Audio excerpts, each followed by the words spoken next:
Good afternoon. Welcome back. It is Thursday, August 17th, 2023. Do have a few events to talk about today and a few birthdays. So we're going to start off back in 1975 at Talladega. Buddy Baker wins Talladega 500, an event that was marred by a crash on the sixth lap, which would fatally injure popular NASCAR driver Tiny Lund.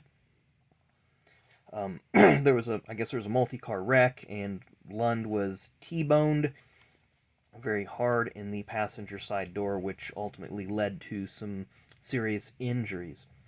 Fast forward to 1986, Bill Elliott wins at Michigan. This would make his fourth win in 6 races at Michigan, 4 straight as well. I'm sorry, it would be his 5th win in 6 races, but 4th in a row at Michigan.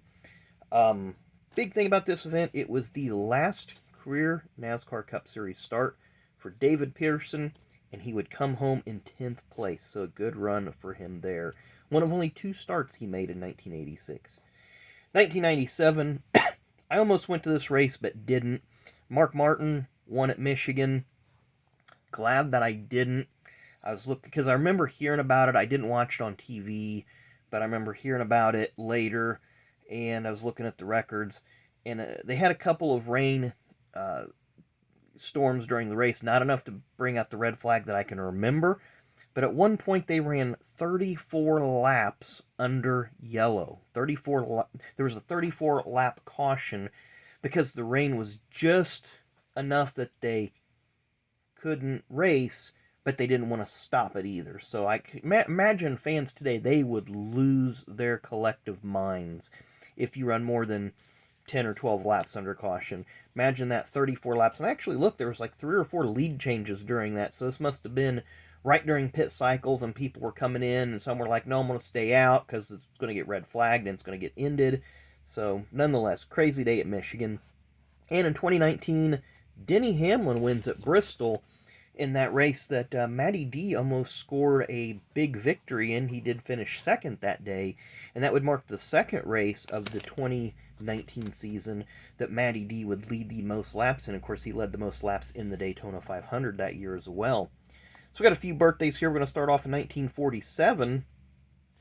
Now, the cards that I'm going to show you are some that I still had in my TTM stack that I got back, but car owner Gary Bechtel.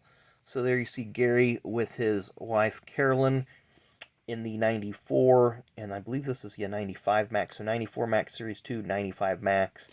They own the team that was called Diamond Ridge Racing. Most notable drivers for that team would have been Steve Grissom. Greg Sachs also drove for them. In the Busch Series, Jeff Green and Elliott Sadler drove for the Bechtels. So there you have Gary Bechtel, born on this date in 1947. Born on this date in 1952, we're going to cross the pond and go to the Formula One Series, where a former world champion was born on this day in 1952, Mr. Nelson Piquet.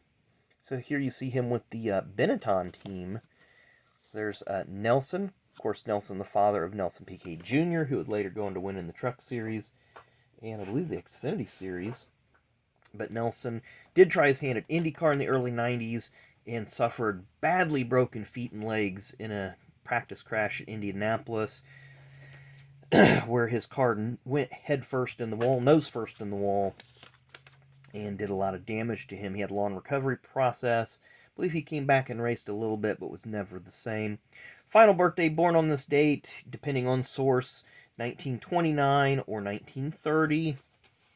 He's the 1960, what is now the Cup Series champion, Mr. Rex White. I actually had quite a few Rex White cards here. I know for a while he was doing TTM. I don't know if he still is or not. I'd heard that maybe he had had some bad health and wasn't doing it. But nonetheless, if he is, you can see through this sample size here that there is a lot to choose from. And I want to say he was the shortest. There you have the base in the blue in this one. But he's the most diminutive Cup champion. I believe he stood 5'4", 5'6", very, very small guy, but was always popular with the fans and continued, as far as I know, as of the last couple of years, was doing TTMs, but 1960 NASCAR Cup champ Rex White. So anyway, that's going to wrap up our birthdays and events for today. Hope you enjoyed the video. Make sure you come back again tomorrow as we have fast packs. We'll have a rip. We'll have something. We'll have some little something for everybody here. So thanks for watching and enjoy the rest of your Thursday.